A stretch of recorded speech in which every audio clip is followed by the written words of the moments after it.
Welcome to the Real Vision Daily Briefing. It's Monday, June 13, 2022. I'm Ash Bennington, joined today by Jared Dillian, editor of the Daily Dirt Nap, and also later on we'll be joined by Real Vision's own Weston Nakamura for an update from Tokyo on the BOJ and JGB yields. Let's take a quick look at what's happening in markets. Not a good day, to put it mildly. Starting off with Asia, Nikkei down 3% on the day. Euro Stoxx 50 off 2.6%, so down day in both Europe and Asia. NASDAQ off on the day, minus 4.68%. S&P 500 off looks like nearly 3.9% on the day. Russell 2000, unfortunately, the big loser of the day here, looks like off 5%. I want to bring in Jared Dillian. Obviously, Jared, lots of market volatility going on. You were talking about the recession trade in your Daily Dirt Nap newsletter, but I want to read from a tweet sent by you around 10 p.m. last night. I'm genuinely spooked, and I don't spook easily. Jared, tell us, what are you seeing right now as you look out on these markets? Well, this is a terrible day for me. I mean, it's a terrible day in the markets. It's a terrible day personally. Shit is just raining down on me right now. It has been a bad day, okay? But let's talk about what's going on. There is an incredible amount of stress in short-term rates, an incredible amount of stress.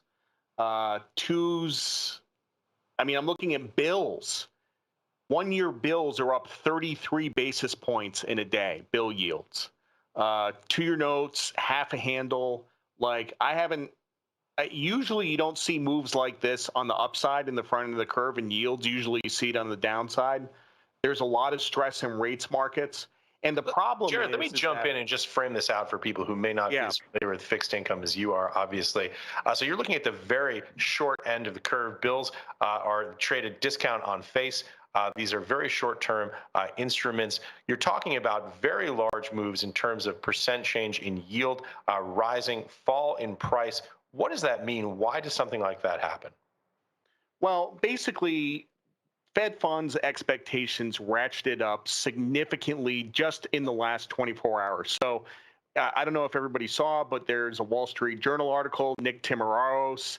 Basically, the Fed leaked that they're going to hike 75 basis points on Wednesday. It's not really a surprise. I'm pretty sure that's what they're going to do. If you look at where Fed funds futures are trading, we're pricing in 4% terminal Fed funds. And if you think about this in the context of what the Fed has said in the past, if you go back to the last Fed meeting on their dot plot, the highest dot was 3.5%. And the Fed funds futures are pricing in 4%. So I don't think the Fed is going to be able to hike to 4%. I think if you could just naively buy these things and if you could withstand the volatility, I think you'd do okay. But we're in liquidation mode is what's going on. We're in liquidation mode. And let's talk a little bit about the drivers here for this perception that the Fed is going to basically continue to normalize from the ultra-accommodative monetary policy we've had now since the 2007-2008 regime period. The driver on this is inflation. We get another brutal print on CPI, 8.6%. Give us a little bit of a sense of what the tensions here are, what the dynamics are at the Fed, and why this is such a challenging meeting. Yeah, I mean, first of all, I want to say I would be willing to bet my reputation that CPI does not go above 9%. In fact, I think the next print is probably going to be lower. They have successfully engineered a recession, okay? And what's going to happen on Wednesday when the Fed hikes 75, the curve is going to massively invert. The long end of the curve should rally, and that will be pricing in a recession.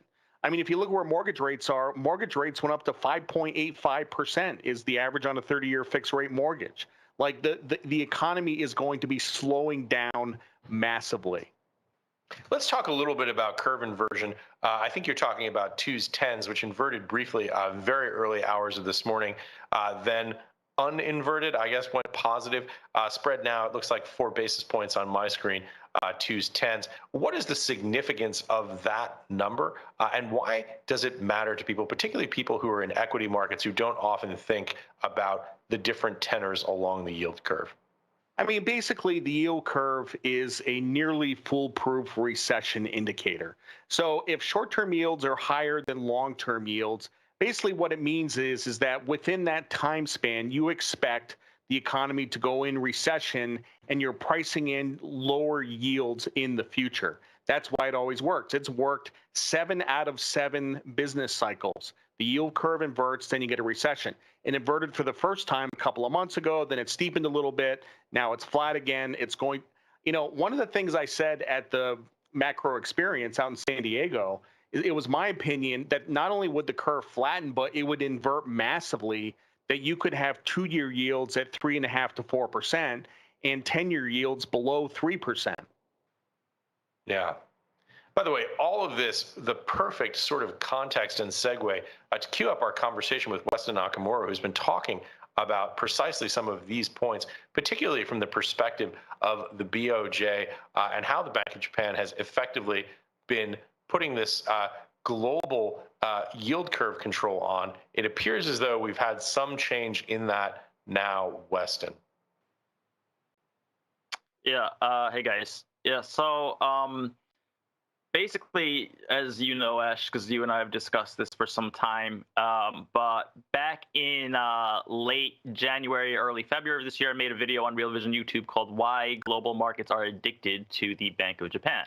And the entire premise of this video was basically that there's basically 2 things. First of all, people are not paying enough attention to the Bank of Japan. It is the most consequential in terms of risk assets. And the reason is because they are the only central bank that is major central bank that's actively easing at a time when global central banks are withdrawing accommodative policies after a decade of providing it all at once, leaving the BOJ to be the only one left doing so, and yield curve control, which keeps a lid, a loose one, but a lid nonetheless, on global DM sovereign yield. Talking about yield curve controls, for people who don't really follow macro the way that you do, let's talk a little bit about why yield curve controls are different from quantitative easing, the different points in the curve where the Bank of Japan is intervening, where the Fed and other global central banks are not.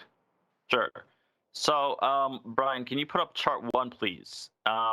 So, people who follow me on Twitter, you're very familiar with, my putting up a chart of dollar yen versus the 10-year U.S. Treasury yield, because they basically move right in tandem. So this first chart is just very, very simply is just the 10-year JGB yield in white, or I'm sorry, in green, the 10-year U.S. Treasury yield in white, and that line that pertains only to that green, the green is the BOJ's upper bound, the 25 basis point upper bound. If JGB 10s get to that level, the Bank of Japan steps in and conducts what's called a fixed rate operation, in which they offer to buy an unlimited amount of 10-year JGBs such that the yield gets capped and they fall back down. And so they did that in February. If you go to chart 2, actually, I've actually kind of marked these on the same chart. So you can see whenever that that green just gets up to that 25 basis point line, they conduct a fixed rate operation. They offer to buy an unlimited amount of JGBs, and then JGB yields fall, and then Treasury yields fall, and bond yields fall. And that's because if you're not getting yield at home, you're gonna send all this massive amount of Japanese capital overseas, and that caps U.S. Treasury yields and European yields and so on and so forth. And then that line is when BOJ, the last BOJ meeting, in which they basically effectively made fixed rate operations permanent. So there's now a daily bid for unlimited JGBs at 25 basis points. Today, or earlier, or yesterday rather, they were unable to hold that. And the premise of my video, as I was saying, was that if the Bank of Japan messes up with yield curve control, if they can't hold the line for whatever reason, you're going to see this massive spike in global sovereign yields, and that's going to kill risk assets. And well, here we are. Yeah. One of our regular viewers, CG, just pointed out that looks like Weston is dressed for a funeral. And another one of our viewers has asked if the funeral is JPY. Let's talk real quick about the dollar yen pair, what you're seeing there, and what it's signaling. Yep. So third chart is basically just the same as the last, but I just put dollar yen on top of it. So dollar yen did hit its millennium, high, except when yields started to pull back and JGBs started to sell off during the cash session yesterday.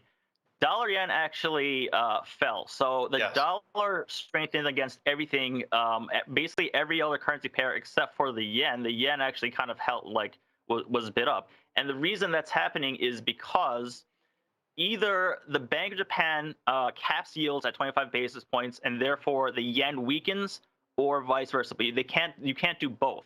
And so in this case, when you're seeing the yen finally strengthen or get short covered, what that is the markets who are betting on Friday's BOJ meeting for them to make a tweak in their policy to widen out the yield curve control band, and that's why you see that dynamic happening right now. Yeah. Really quick, Weston, final point. Significance, you've talked about this here before, the global transmission mechanism, this idea that the BOJ by YCC is keeping a lid on rates globally. What's the transmission mechanism for people who are looking at their U.S. equities portfolio trying to make the connection? It's simply that Japan has the largest net international investment position in the world. They deploy the most capital overseas. Much of it goes into fixed income because Japan is cash hoarding deflationists and very elderly.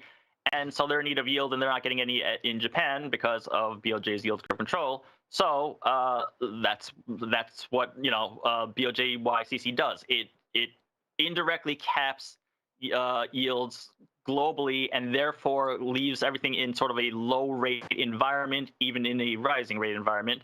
And so with the removal of the BOJ's yield curve control, that would be that's going to have much more of an impact on global risk assets than, say, the Fed or the ECB, because those things are well known and more or less priced in. The Bank of Japan, however, lifting rates, that's something that hasn't happened in decades and something that the world is not accustomed to, and that's something that can create trillions of dollars of capital to flow around and reprice things. Weston, very elegantly framed and concisely said. Thank you so much for joining us. Thanks a lot. Thanks a lot, Jared. So, Jared, as Weston points to, lots of moving parts here today. This is obviously a global rate picture that Weston brings up. Any thoughts or anything that you'd like to add on those points in terms of what you're seeing here in U.S. fixed income markets? Well, I want to say that, if you go back in history for any downturn, if you're preparing for a downturn, what do? Well, you lighten up on stocks and you buy bonds and you buy gold. And that playbook has not worked this time at all. It is not worked at all. Everything is going down, the possible exception of energy, but even energy stocks were down 4 or 5% today. So that's, a lot of the communication I'm getting from people. I get emails from subscribers all the time, and I must have gotten half a dozen emails like, this sucks, everything sucks, this market blows. Everybody is feeling it. Usually there's some person on Twitter that is taking a victory lap. They were in the one thing that went up, and it's not happening. It's hitting everybody. Yeah, I'm looking today here at a WTI chart on the day. Closing, it looks like flat around 120, but it bounced around earlier in the day. Yeah, it bounced around a bit, but oil is still unch. So, yeah, basically unched on the day. Other asset classes, Jared, you bring it up. You mentioned gold. What are you seeing there? Well, I'm seeing the same thing that everybody else is seeing. It's kind of On Friday, gold was up a lot on the CPI print. Everybody shorted gold into the print overnight, and then it ripped up to about 1870, and it completely reversed and gave it all up today. If you look at a long-term chart, minus almost 3%, right? 2.8 some odd percent on the day down. If you look at a long-term chart of gold, it looks more attractive. It's a big cup and handle. The uptrend's still in place, but and look, to be fair, gold is still up on the year. It's really like one of the few assets. I mean, it's up like 1 or 2%, but it's still up on the year. Well, and it's especially up on a relative basis where everything else has lost. Yeah, that's the point. Yeah. So, Jared, how do you frame this? You were writing about the recession trade, as I mentioned earlier, in Daily Dirt Nap. How do you think about this? How do you process all of this? You mentioned this notion that the historical correlations are breaking down here. It's just ugly across the board. How do you begin to think about what you do? You ask the question, what works in a recession? So what does work in a recession? And is that where we're headed? Well, I think one of my problems is just sort of in general, is I think too far ahead, like I'm several months ahead. So, as of Friday, as of the CPI print, we went into the recession trade, okay? And that was exacerbated today.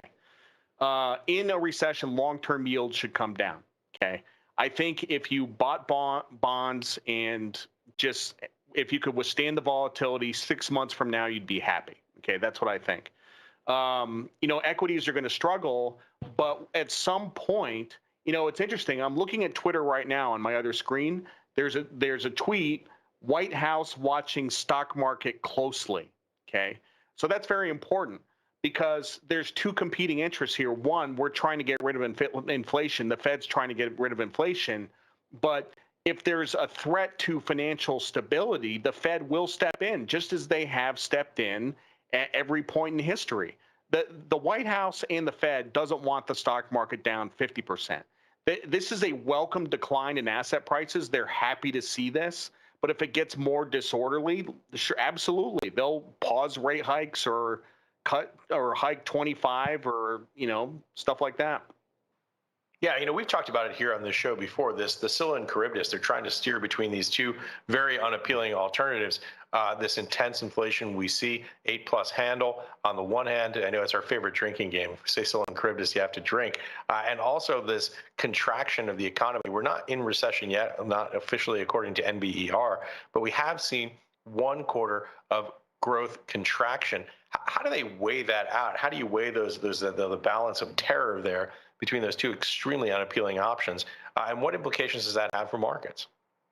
I think inflation's going to go down. I really do. One of the most fascinating things I've read about economics was now that we have the CPI, which is computed by the Bureau of Labor Statistics, but we also have the Google Price Index, and we have something called the MIT Billion Prices Index. Okay. So back in the financial crisis, September 15th, the day that Lehman went bankrupt, prices started to come down online within hours. Within hours of the Lehman bankruptcy, prices started to come down. That deflation was already happening, right? So it's my belief that the shock that we've had in the rates markets is going to have ripple effects across the economy. It's going to happen very fast. People, as we speak, are being priced out of mortgages today. It is happening. It almost happened to me. I locked in my rates the day before the payroll report. I got 4.25% on a 10-year ARM. That would be 5.25% today. So it's happening. A big move, 100 basis points on a mortgage rates material. Yeah. I mean, I would be one of those people at the margin. I probably wouldn't be able to do it. Yeah. So let's talk also places where we're seeing a lot of pain today in crypto. Obviously, it's been a brutal and ugly period. Bitcoin now trading at 23,453, Ethereum at 1,249. Just some perspective here. Bitcoin on a 24-hour trailing basis off nearly 15%, 7-day basis off over 25%. Ethereum off 15%, 24-hour trailing, 7 days off 33%. just under 33%, call it. You mentioned on Twitter, Jared, everyone seems to be sick of crypto. You don't want to see it on your screen any longer. Give us the 30-second version of why. No, I mean everybody is sick of crypto. Like you get to this point, you're so unhappy, you're so demoralized. I mean, most people own a little bit of crypto, and everybody at this point is, what do they say? They're like, I'm not looking at it. I don't even log into the app. I don't look at it, and I'm just going to pretend it's not there. And people don't want to hear about it. They don't want to see tweets. They don't want to see videos. They don't want to see these commercials for the exchanges. It's just, we are in the revulsion stage where people just hate it. Right. And after the revulsion stage comes a period of neglect where nothing happens, which was the period of 2018 and 19. That was the neglect phase where Bitcoin was 3,000 and it didn't move and people left it alone. And that was the best time to accumulate a position. So that's what's in the future. Yeah, this so-called crypto winter, something we've experienced before. By the way, fascinating thing for someone who's in the news business, who covers both crypto and macro/capital markets, the fascinating thing about crypto is precisely what you just said. When prices decline in crypto, people don't want to hear about it. When there's chaos in traditional capital markets, people tune in even more intensely. It's a strange function, and I think it's related to precisely the point you made about how most individuals, people who aren't in the crypto space, hold relatively small positions in it. When it declines, they get disgusted and they don't want to hear about it. Yeah, I will say that, there have been a couple of times in my career where you got to that revulsion stage with stocks. In 2002 was a pretty good example. You got to that revulsion stage. Nobody wanted to hear about a .com anything at that point in history. Right. And by the way, I was working on Wall Street in those days, as I know you were. And when we had that .com winter, to coin something ex post, it didn't mean the building stopped. It didn't mean the development stopped. The infrastructure of the internet continued to go. I mean, we saw this incredible build out. So we're able to do what we're doing right now, talking to each other on opposite sides of the country, remotely via video, and broadcasting to the entire world on YouTube, on Twitter, on the Real Vision platform. The work continued, the functionality continued to develop, even though the prices were brutal. Listen, if you bought Amazon stock at its peak in 1999, I believe you were underwater for like 7.5 years. Yeah, and the other thing is that, with crypto, there are these investment booms and busts. You know what I mean? Like it was funny because one of the things I was trying to do in my newsletter is I was trying to get a VC to write a piece for my newsletter about Web3. And I asked my subscribers, this was like December of last year, I was like, who wants to hear about Web3? Who wants to read this? And I got like dozens of email replies. If I ask the same question now, like nobody cares. Hey, talking of which, one final point on this. I hosted a conversation earlier today on Real Vision called Celsius Binance Freezes Ads to Crypto's Woes. This was a conversation with Dan Roberts, Sergio Silva, and Francis Hunt. I wanted to take a look at a short clip from that today. You also pointed to the correlation with equity indices. He's absolutely spot on. Head and shoulders on the indice and the tech bubble. If we were to have a 55% like the COVID equivalents or any of the others, there's still a lot more to come on that. So it's very, very hard to be the friend that gives you bullish news. I'm going to tell you what I see, not what you want to hear. But the accumulation points would be 17 to 18. This 15K comes out of this blue head and shoulders there. That would be a pretty nasty downturn. There is a bear flag, that target right down there, a little bit less strong on bear flag target. That's down at 12, and a full round trip will take you back to our funnel at 8 and 10K. Jared, he's got the lowest resistance levels there, support levels, I should say, positioned at 8 to 10,000 on Bitcoin. Yeah, I don't know that I have a strong opinion about that. I mean, look, like anything's possible, but I would certainly be a buyer at 10,000. Let's put it that way. That would get me off the bleachers. So, Yeah, I mean, look, the only thing that I have a strong opinion about is that it's interesting to hear people talking about 8 to 10,000, even as a sort of a bottom level for potential support. I should say he also talks about these humiliation points significantly higher at 17 to 18,000. Interesting, probably a conversation that's best viewed in its full context to get a sense of what crypto sniper Francis Hunt was talking about in that conversation. But something interesting to put on folks' radar screens. Jared, not surprisingly, as you might imagine, we have lots of questions pouring in. Any final points before we jump to those questions? No, let's go to the questions. Okay, here's one that comes to us from Paul E. from the Exchange. This is Real Vision's internal social network. And the question is, Jared, during your interview with Dave Floyd, talking about discipline, you said sometimes you let even your losers run. If you don't use stops, how do you decide when to sell? Interesting comment today. Well, you don't see. Here's the thing with stops. Like, I sort of have. I'm opposed to stops because stops have a tendency to get elected when just for random reasons. Like, there's a flash crash, something happens, your stop gets triggered, and then you're stuck. So I don't like to put in hard stops. Just because I don't have stops doesn't mean I don't have discipline.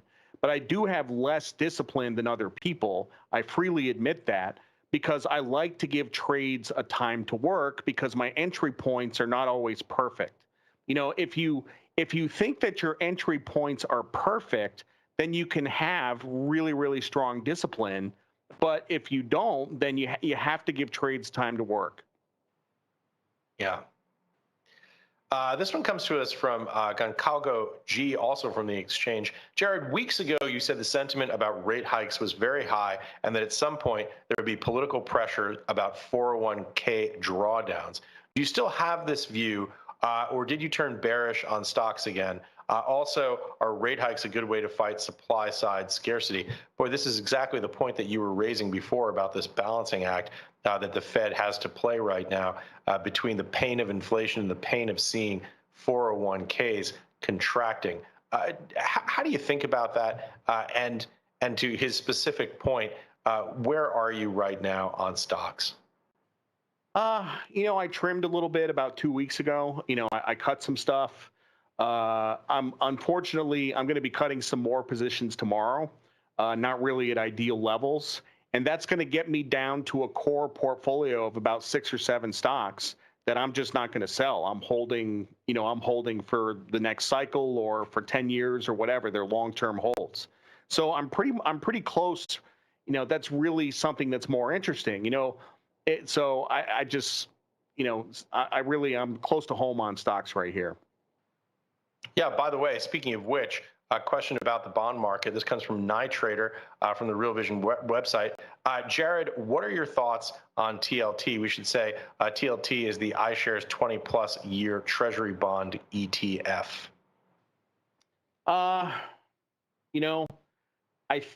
Here's what I think. I think the Fed's going to go 75 on Wednesday. I think they're going to hike 75 basis points. I think the curve's going to massively invert. I think the long end's going to rally. So that's basically it. If you think that we're going into a recession, equilibrium 10-year rates are not 3.5%. They're 2.5 or 2.25. That's ultimately where they're going. That's what I believe. Yeah. Here's a question for Weston, who's not with us, but I just wanted to read it. The question for Weston is WTF ?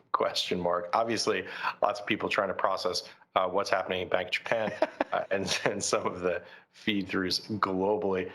Jared, I know you've had a miserable day, but it's been a great conversation. You crushed it here today. This is some really great insights, hearing the way that you're thinking about this very challenging day in markets across the board. As we come to the conclusion of this conversation, final thoughts, key takeaways amid all this noise that you'd like to leave our audience with. Well, key takeaways is, I was very spooked last night. As the day progressed, I became a little bit more constructive. I think we're going to get I think the Fed is going to actually help the market. They're going to hike 75, and that'll help the stock market. But I just want to say, look, you don't hear many financial pundits say this.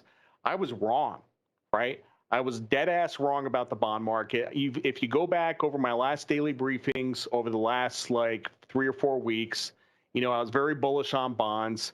And, especially from a chart standpoint, the chart setup was beautiful and I just got hosed. So, this is a mea culpa for me. I got it wrong and it sucks, but you know what? There's always another trade. There's always another trade. Got to rub dirt on it and get back in the game. It's great to hear people say that, Jared. We really appreciate your candor, your insight. Thank you so much for joining us. Thanks. Thanks for watching, everyone.